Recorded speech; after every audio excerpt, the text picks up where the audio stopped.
원주가 원의 둘레예요? 예, 강원도 원주가 아니고 내가 대통령이 된다면 대선 후보들이 말 안 하는 공약이거든요. 표 떨어질까봐. 제가 해군 대위 출신이라서 잘 아는데 저만 군대 갔다 왔네. 대선 후보 중에. 어차피 그런 거 되게 못하게 생기셨는데 은근히 하신다. 우리나라 학생들의 그 교육 어떻게 가야 할지 선생님만의 그 교육 철학에 대해서 어떻게 보면 지금 대선 후보 중에 교육자로서 현장에서 직접 학생들 가르치면서 경험했던 사람이 제가 유일한 것 같아요. 지금의 우리 교육 제도는 1951년에 만든 걸 70년째 그대로 쓰고 있는 겁니다. 네. 근데 그 당시에 8살에 초등학교 들어간 아이들하고 지금 8살과는 다르잖아요. 네. 두 가지를 바꿔야 돼요. 지금의 초등학교 6년, 중학교 3년, 고등학교 3년, 대학교 4년 네. 이 틀 자체를 바꿔야 됩니다. 전혀 다른 방식으로. 그 다음에 또 교육의 컨텐츠와 교육 방식을 바꿔야 돼요. 네. 좀 더 구체적으로 말씀드리면 만 3세가 되면 유치원에 보내고 유치원을 공교육화 시키는 거죠. 그리고 만 5세가 되면 초등학교에 들어가요. 오, 일찍 들어가네요. 예, 그렇게 해서 사회에 지금보다도 1, 2년 빨리 진출을 하게 됩니다.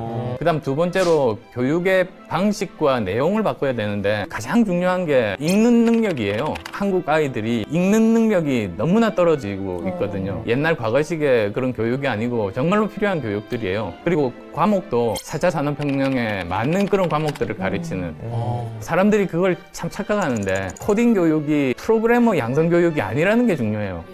문제 해결 능력을 기르게 만드는 도구예요. 전반적인 교육개혁의 방향이고요. 문제는 시간이 없습니다. 시간이 많이 걸려요. 교육개혁 성공했던 핀란드 같은 경우가 1970년대에 교육개혁을 시작을 했는데 효과를 본 게 1990년이에요.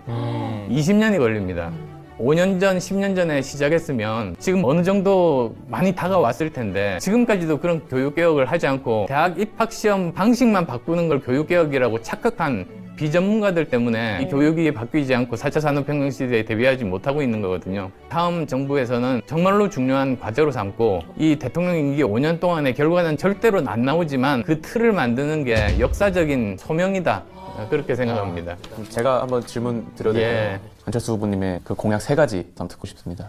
내가 대통령이 된다면 제 1호 공약이 성장 공약입니다. 네. 555 공약이죠. 그게 뭐냐면 초격차 과학기술이라는 게 있거든요. 우리 메모리 반도체가 세계적인 수준이잖아요. 네. 1등, 2등 격차가 좁으면 언제든지 추월당할 수 있지만 1등, 2등의 격차가 한껏 벌어져서 초격차를 유지하면 계속 1등을 유지할 수 있다. 그게 우리나라 메모리 반도체의 강점이거든요.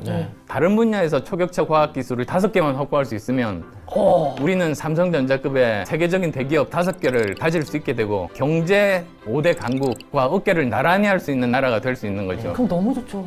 그리고 그 과정에서 수많은 미래 먹거리, 미래 일자리가 생길 겁니다. 그게 제 1호 공약인 5555 공약이고요. 네. 노래도 있어요. 노래? 오, 예. 노래가요? 예, 555 필승 코리아. 그다음 두 번째. 그 다음에 두 번째 공약이 청년 공약입니다. 제가 청년들과 이렇게 만나서 한번 물어봤어요. 사회에서 고쳐야 될 가장 중요한 게 뭐라고 생각하느냐고 하니까 5가지가 나왔습니다. 네. 첫 번째가 처음 고등학교를 졸업하고 진출할 때 딱 부딪히는 불공정한 대학 입시, 의전원, 로스쿨, 네. 그리고 취업 청탁 이런 것들이 없어져야 된다는 거고요. 두 번째가 군대 문제, 세 번째가 주거 문제, 네. 그리고 또 네 번째가 연금에 대한 개혁 문제, 네. 그 다음에 또 5번째는 맞벌이 부부의 보육 문제. 네. 그게 가장 중요한 일이더라고요. 그래서 그 각각에 대해서 다 공약들을 다 냈어요.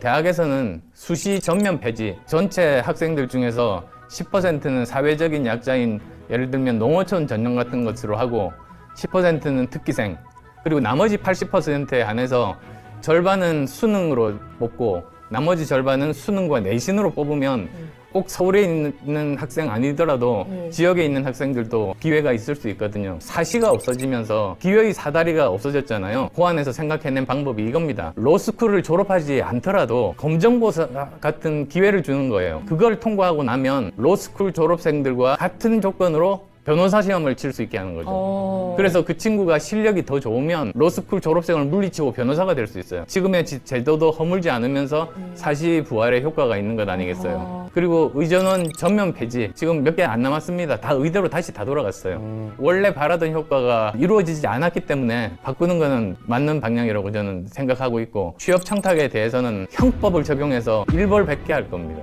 그 다음에 군대 문제도 지금의 징집하는 인원을 반으로 줄여서 부사관을 뽑는 거죠. 근데 그게 전력에 더 도움이 됩니다. 제가 해군 대위 출신이라서 잘 아는데 저만 군대 갔다 왔네. 대선 후보 중에.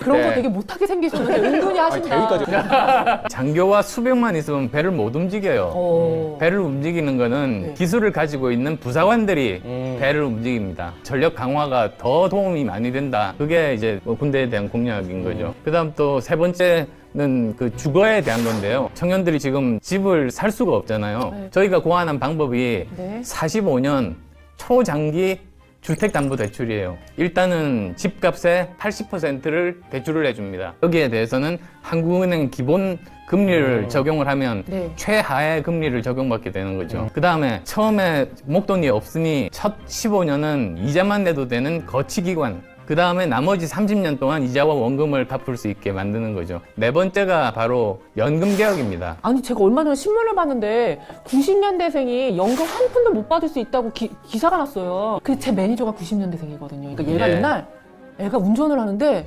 정신이 나갔더라고. 지금 현재 1990년생이 평생 국민연금을 낸 다음에 정작 65세가 돼서 받을 때가 됐을 때 나라에서는 줄 돈이 없는 거죠.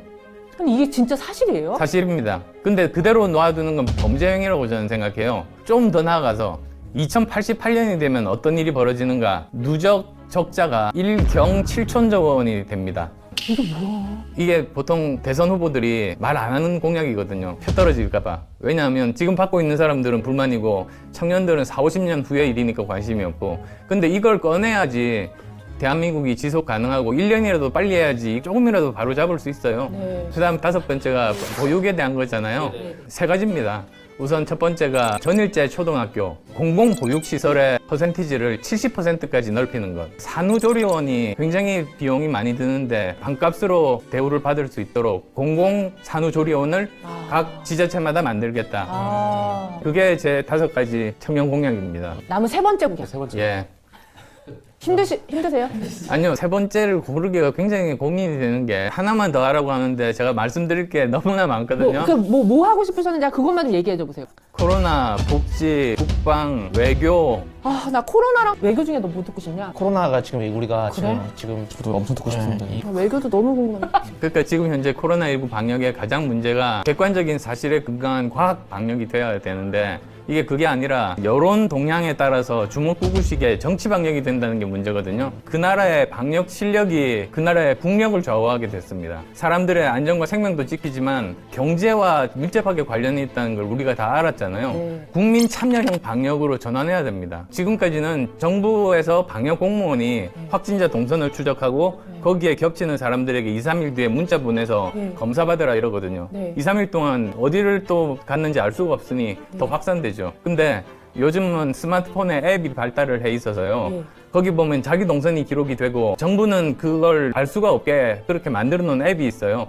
거기다가 정부의 확진자 동선 데이터가 들어오면 실시간으로 확진자와 겹쳤는지 아닌지를 알 수가 있게 돼서 바로 검사할 수 있습니다. 그런 식의 국민 참여형 방역으로 바꿔야 되고요. 지금 현재 아직도 불충분한데 확진자 10,000명, 위중증자 2,000명에 해당하는 사람들도 치료할 수 있도록 병상과 의료 인력을 확보를 해놔야 됩니다. 그게 지금 당장 해야 되는 일이고요. 백신 주권 국가가 되는 게 정말로 중요해요. 사실 우리나라가 백신 개발 능력이 없는 나라였어요. 지금 우리나라가 만든 백신이 최초로 임상 3상에 들어간 게 한 개 있습니다. 그쪽으로 노력을 경주를 해서 백신 주권 국가가 되고 세계에서 가장 잘된 방역 시스템들을 만들고 전 국민들이 대비를 하고 있으면 아마 우리나라가 제일 먼저 극복할 수 있을 겁니다.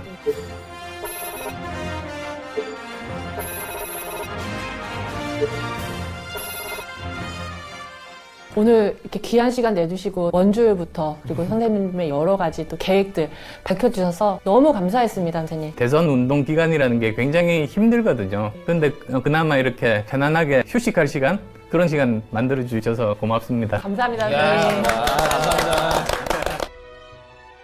천재가 되자, 천재가 되자.